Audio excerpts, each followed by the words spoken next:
Glória a Deus. Cumprimento a igreja com a paz do Senhor. Amém. Aproveitando que você está de pé, enquanto eu faço aqui minhas considerações, abra a tua Bíblia no livro de Gênesis, o capítulo de número 12, o versículo 1 e o versículo 2.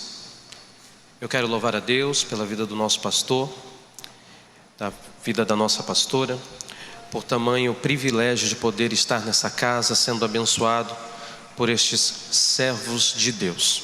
Louvar ao Senhor pelo privilégio de servir nessa casa. Hoje eu tenho a companhia da minha esposa, do meu filho, e hoje eu trabalhei o dia todo, e aí quando chega a hora do culto, nosso coração fica realmente na expectativa. E como é bom chegar nessa casa e ouvir a voz de Deus falando aos nossos corações. Deu tempo de você encontrar aí Gênesis capítulo 12, o versículo 1 e o versículo 2. Antes, porém, eu quero ler Hebreus capítulo 11, o versículo 8. Diz assim, apenas me ouça. Pela fé, Abraão, sendo chamado, obedeceu, indo para um lugar que havia de receber por herança, e saiu, sem saber para onde ia. Agora sim, a igreja, Gênesis capítulo 12, o versículo 1 e o versículo 2 diz assim: Ora, o Senhor disse a Abraão: sai-te da tua terra e da tua parentela e da casa de teu pai, para a terra que eu te mostrarei. E far-te-ei uma grande nação, e abençoar-te-ei, e engrandecerei o teu nome, e tu serás uma bênção. Eu vou contar até 3, eu queria que você só repetisse essa última parte do versículo: e tu serás uma bênção. Eu conto 3 e a igreja: 1, 2, 3. Você ouviu isso? Você não vai ser abençoado, você será uma bênção. Se assente glorificando ao Senhor.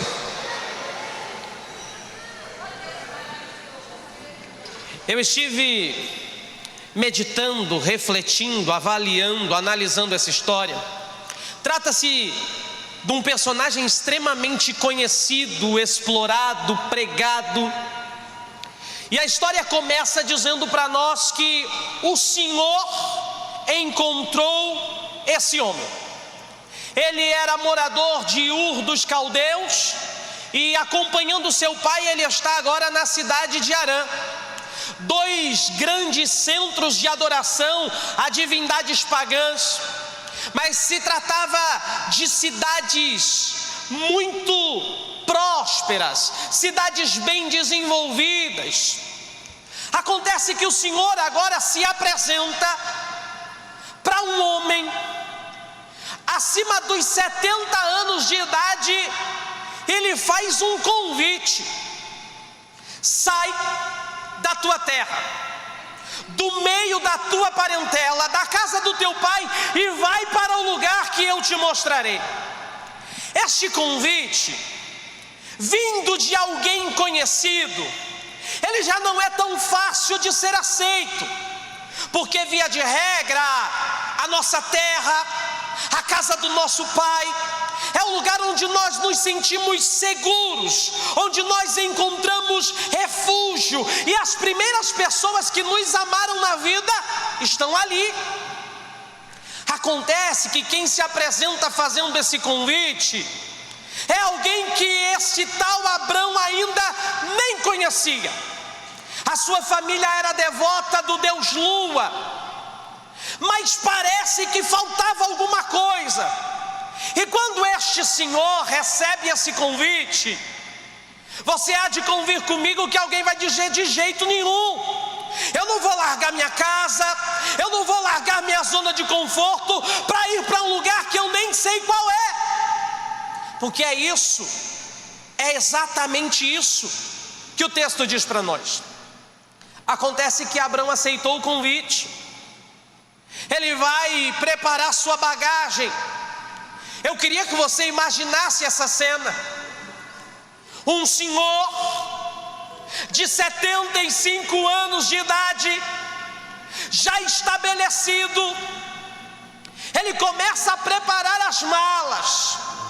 Se o Abrão tivesse um daqueles vizinhos que se importam muito conosco, aqueles que recebem nossas encomendas, aqueles que sabem para onde a gente vai, que horas a gente voltou, muito provavelmente esse vizinho olhou e disse: está fazendo as malas? Para onde que você vai? Vai viajar? Estou fazendo as malas, sim. E vai para onde? Não sei. Se você não quer falar, tudo bem, mas não vem me dizer que alguém faz a mala para viajar sem saber para onde. Acontece que o Abrão estava falando a verdade. Ele estava saindo sem saber para onde ir. Ele estava saindo debaixo de uma promessa. Ei, deixa eu perguntar algo para você aqui nessa noite. Será que você confia tanto no Deus que nós pregamos, que nós glorificamos, a ponto de você arrumar a bagagem sem saber qual é o destino, entrar no banco do carona sem dizer para onde você quer ir e apenas dizer para onde você quiser: eu quero ir porque eu estou na tua companhia? Isso não é comum não, meu irmão. Se você pega um desses veículos de aplicativo e ele pega uma rota diferente da que você já está acostumado, você já dá um jeito de avisar alguém em casa, porque a gente não confia em quem a gente não conhece. E o Abrão ainda não conhecia a Deus, mas ele resolveu aceitar essa proposta, aceitar essa promessa, e agora ele sai da sua terra. O texto diz que ele vai, e ele chega em Betel, aonde ele vai erigir o seu primeiro altar. O texto diz, porém, que ele não saiu sozinho, e havia uma recomendação que dizia: olha, sai do meio da tua parentela. Mas eu acabei de dizer que é difícil confiar em quem a gente não conhece. De certa forma, o Abrão estava garantindo que ele teria alguma ajuda, algum apoio, se as coisas não dessem certo.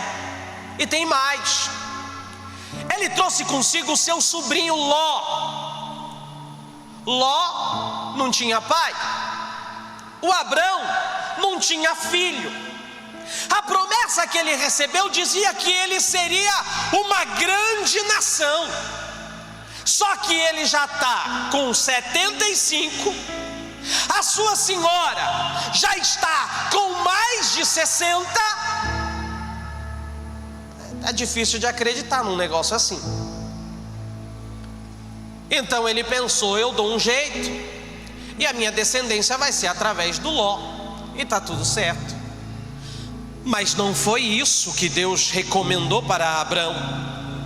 E sempre que a gente tenta dar um jeito, fazer uma emenda, um ajuste naquilo que Deus disse, não dá certo. Ô meu irmão, deixa eu falar uma coisa importante para você. Se Deus disse faça, faça. Se Deus disse não faça, não faça. Se você está disposto a viver o que Deus planejou para a tua vida, esteja disposto a abrir mão dos teus planos, esteja disposto a abrir mão dos teus projetos. Ah, mas não faz sentido. Não tem que fazer, porque o plano não é teu, e aquele que planejou, ele garante o resultado. Acontece que ele chega na nova terra, e a nova terra tem dono, a nova terra tem morador. Aí ficou pior. Ele me prometeu uma terra, eu chego aqui, a terra tem dono. Piora um pouco, porque o texto diz para nós que havia fome naquela terra. Ele saiu de um lugar próspero, ele saiu de um lugar confortável para seguir o que Deus tinha planejado para ele. Só que agora ele chega lá e o que tem é fome, o que tem é escassez. Ele não está acostumado com esse negócio não. O texto diz que ele desce para o Egito, porque o Egito é um lugar de oportunidades, porque no Egito eu vou me dar melhor. Sair de Betel para ir para o Egito, eu nem preciso te contar que vai dar problema. Ele já começa fazendo bobagem, porque chega lá ele tem que mentir. A sua esposa Sarai era bonita. Sarai, quando a gente chegar lá, eles vão se interessar por você e eu vou ter problema, vão me matar. Diga que você é minha irmã, e aí se alguém se interessar, vai ter que vir falar comigo, vai ter que me agradar. Já começou com mentira. Porque sempre que a gente procura fazer uma emenda, essa emenda requer outra emenda, que requer outra emenda. É o tal de um abismo chama o outro abismo. A promessa é: vai para o lugar que eu te mostrarei, não é para o lugar que você considera melhor. Quando chega lá é dito e feito. O faraó se interessa por Sarai, leva ela para o palácio, era irmã dele. O Abrão começa a ganhar uma série de presentes, está se beneficiando.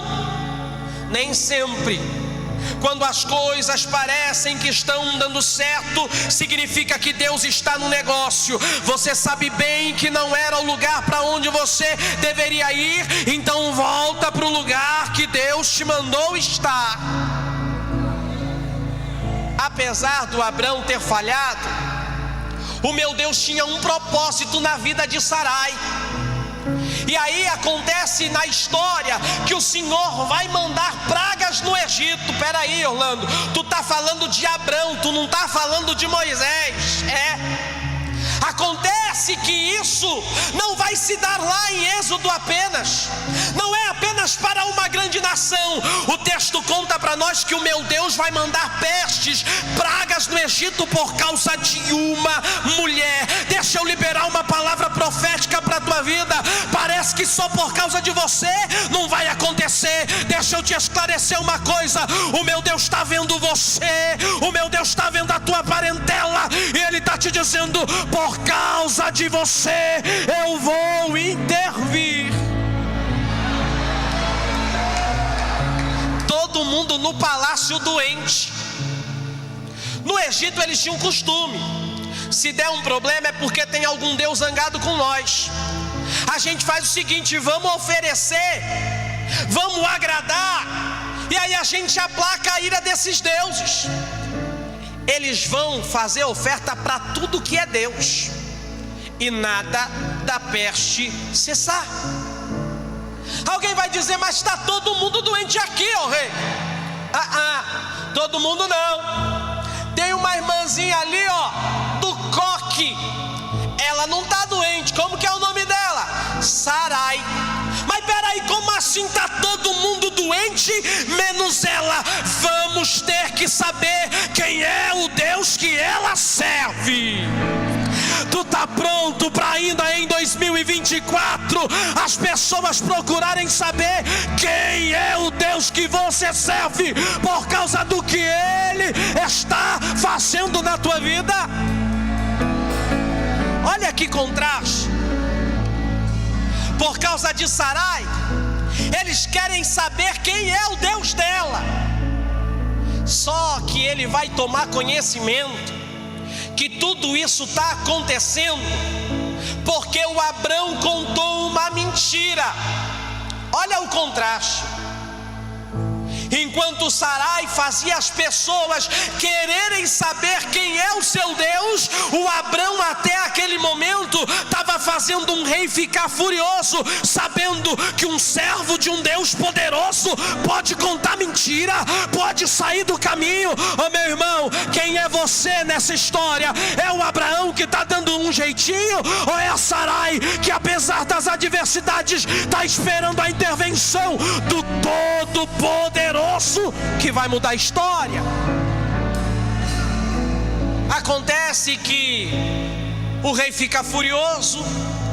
Podia até ter dado um jeito no Abrão, mas ele não queria arrumar encrenca com o Deus dele.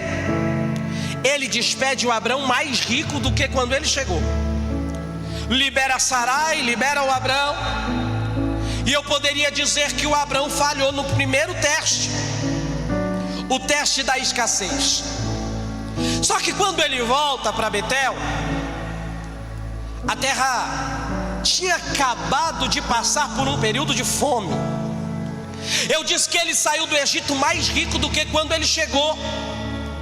E aí, nesse cenário, o Ló que estava com ele também estava abençoado, porque quem andar perto de você será abençoado. Porque você não será apenas abençoado, você será uma bênção. Acontece que na terra não tinha lugar para pastar o gado de Ló e o gado do Abrão. Não tinha água suficiente para o gado de Ló e para o gado do Abrão. Os pastores de Ló e Abrão começam a se desentender. O Abrão percebe, e ele tinha acabado de aprender uma lição. Ele chama o Ló e disse: olha, não é bom esse negócio de contenda entre mim e ti. A gente é irmão, e Deus não está nesse negócio de contenda entre irmãos. O Abrão já estava aprendendo como as coisas funcionam. Então faz o seguinte, Ló: escolhe para onde você quer ir, que eu vou para o outro lado. Vamos acabar nossa sociedade aqui. Se você quiser ir para a direita, eu vou para a esquerda. Se você quiser ir para a esquerda, eu vou para a direita, e está tudo bem. Se o Ló fosse um pouquinho mais grato, que é muito bonito, ele ia dizer: que nada, tio, o senhor está cuidando de mim até agora, escolhe o senhor o melhor lado e eu vou para o outro. O Ló não era desse jeito não. Ele olhou, avistou as campinas, dava até para ver os pastos verdejantes. Eu vou para lá. E o Abrão, Orlando? O Abrão foi para o outro lado, porque ele estava começando a aprender que não era ele que decidia o destino, não era ele quem escolhia o caminho. A promessa começa dizendo: vai para a terra que eu te mostrarei. Não é você que escolhe, é eu que vou te direcionar, é eu que vou te orientar. O Ló achou que estava se dando bem, e ele foi para a região de Sodoma e Gomorra, onde tinha uma galera que não prestava. O negócio estava feio ali daquele lado. E aí a história vai dizer para nós que um rei, Quedorlaomer, vai fazer uma coalizão com outros 3 reis. 4 reis vão se levantar contra 5 reis, e eles vão acabar com todo mundo que ousasse se colocar no caminho. Acontece que quando ele conquista Sodoma e Gomorra, ele leva o Ló cativo. Mas foi escolha de Ló. Mas alguém vai contar a história para o Abrão. E meu irmão, eu sei que você não está aqui orando só por você. Eu sei que você está precisando de um milagre, mas você está preocupado com a tua família, está preocupada com o teu filho, está preocupado com o teu cônjuge. O Abrão não podia dar de ombros para essa situação. Ele reúne 318 homens, 318 para encarar 4 exércitos. Isso aí não vai dar certo. Ei, o Abrão estava começando a entender O Abrão estava começando a aprender que ele dependia somente de um. Foi aquele que me fez uma promessa, foi aquele que disse que faria. Ei, retenhamos firme a confissão da nossa esperança, porque fiel é o que prometeu. O texto vai dizer que ele vai atrás de Quedorlaomer e a sua coalizão, mais de 150 km atrás deles. E quando chega o cair da noite, o texto diz que o Abrão e os seus 318 vão recuperar os cativos, vão tomar conta dos despojos, porque Abraão aprendeu a depender de Deus. Só que sempre aparece um oportunista, meu irmão. O rei de Sodoma olhou para o Abrão e disse: faz o seguinte, eu vou te dar um presente. Você fica com as coisas que você conquistou e devolve suas famílias. Ele nem tinha direito a isso. Era a lei da guerra, os despojos era de Abraão e dos seus 318. Só que o Abrão estava aprendendo a depender de Deus. Ele vai olhar para o rei de Sodoma e vai dizer: não, eu não quero nada teu não, que é para você não dizer que foi você que me enriqueceu. O meu Deus disse que ele ia cuidar de mim.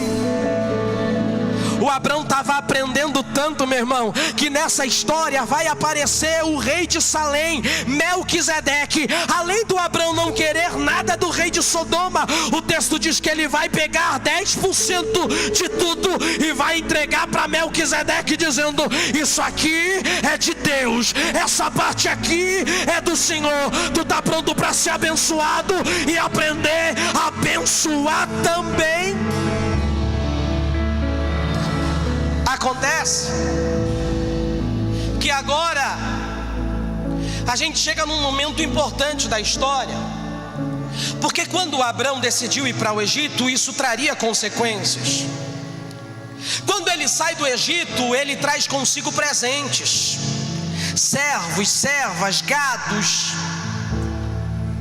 E agora, meu irmão, ele não tem mais só 75 anos. Ele já está com 85. Se estava difícil acreditar que Deus ia fazer um milagre com 75, 10 anos depois piora um pouco. Tem hora que você ouve a palavra que sai desse altar, aí você ouve um testemunho lindo como o da irmã Mariana, e aí você olha e diz: mas espera aí, acontece com todo mundo e comigo está ficando mais difícil.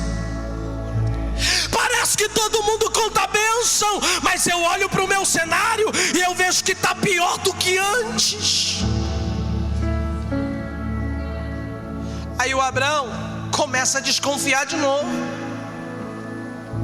Eu só tenho meu servo, não vai dar certo esse negócio aqui não. Sarai percebe que está ficando velha. Os meus costumes já cessaram. Eu vou te dar minha serva Agar, a egípcia. Agar até aquele momento, ó, joia, uma serva exemplar.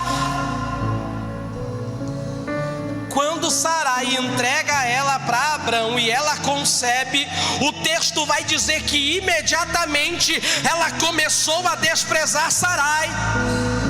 Aí a gente vai reclamar das coisas que estão acontecendo. Quando Deus não mandou a gente dar um jeito, a gente dá, as coisas dão errado, a gente quebra a cara, fica chateado com fulano, com Beltrano. Deus não mandou fazer, não faça. Mas o meu Deus tinha uma promessa: vai nascer Ismael. O Abrão começa a acreditar: é isso, vai ser através dele. Ô meu irmão, o meu Deus tem te abençoado ao longo do caminho, ao longo da jornada, mas calma aí, que o que ele tem ainda é maior. Calma aí, que o que ele tem ainda é melhor. O texto vai contar para nós que agora o Senhor se apresenta para Abrão uma vez mais. O Abraão olha e diz: eu sei, vai ser por Ismael. O que eu vou fazer na tua vida vai sair das tuas entranhas e vai sair do ventre de Sarai. E tem mais um negócio: você ainda está carregando um nome que você recebeu lá fora, e isso ainda está enraizado em como tudo começou. A partir de agora tu não é mais Abrão, tu é Abraão. E Sarai não é mais Sarai, agora ela se chamará Sara. Tu tá pronto? Tu tá pronto para quem te conhecia como derrotado, como desanimado, como enfraquecido, perceber que o Deus Todo-Poderoso tá mudando o teu nome para qual, Orlando? Mais que vencedor. Ei, você é mais que vencedor.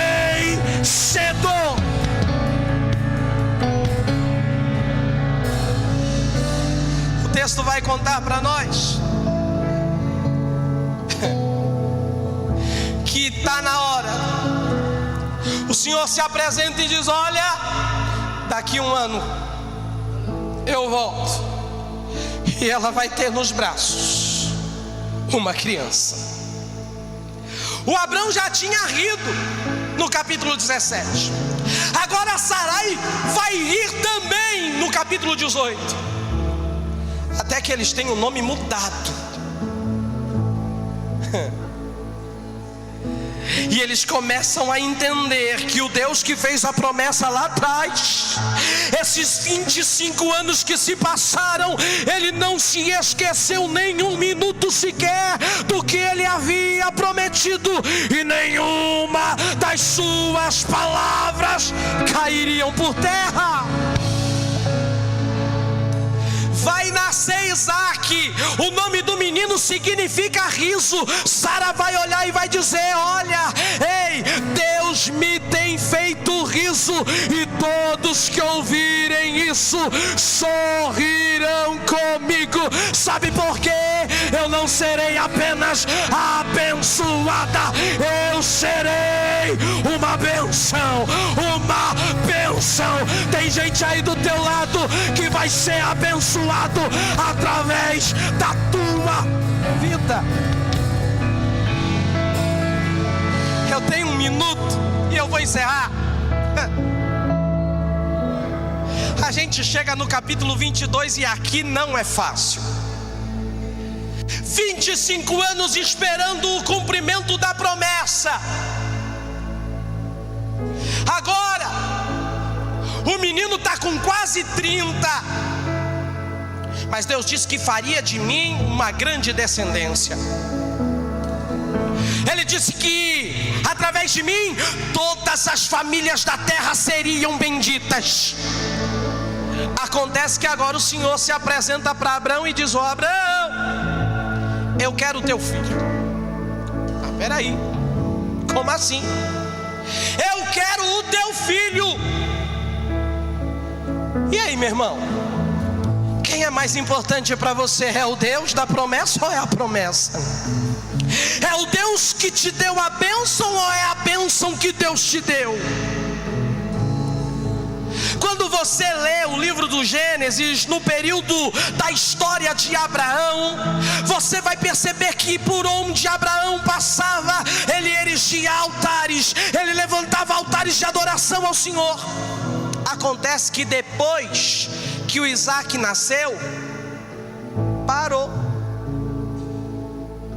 Acabou o negócio de altar. Tem muita gente que é desse jeito. Enquanto as coisas não acontecem, tu jejua, tu ora, tu vem para oração, tu vem para doutrina, aí o meu Deus te abençoa, esquece o altar. Ô Abraão, eu quero teu filho. Ele vai caminhar 3 dias até o Moriá. Não seria uma decisão fácil. Pega o cutelo, corta o pescoço do menino. Tu vai andar com o menino do teu lado sabendo o que tu vai fazer. Eu quero é ver qual será a tua escolha. Deus já sabia. Mas e o Abrão? Tem muita coisa que acontece, é para você se lembrar do que é mais importante na tua vida.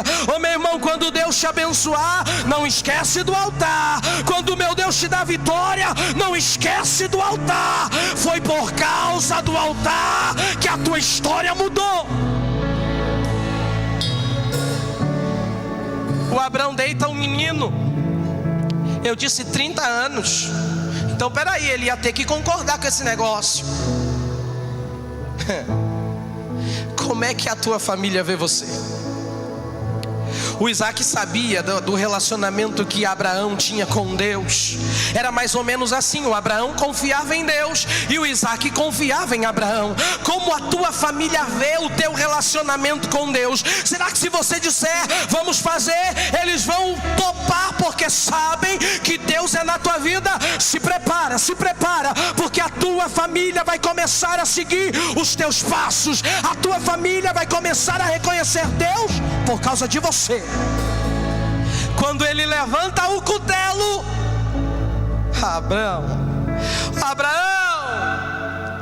não faças mal ao menino, porque agora sei que tu temes a mim. Ei, lá em Hebreus alguém vai dizer que o Abraão vai oferecer o menino acreditando que ainda que ele morresse, Deus o ressuscitaria. Mas Deus não disse nada, ele disse sim, porque lá atrás ele prometeu: eu farei de ti uma grande nação. A palavra de Deus é suficiente, ela basta. Se Deus disse que vai fazer, acredite, Deus vai fazer.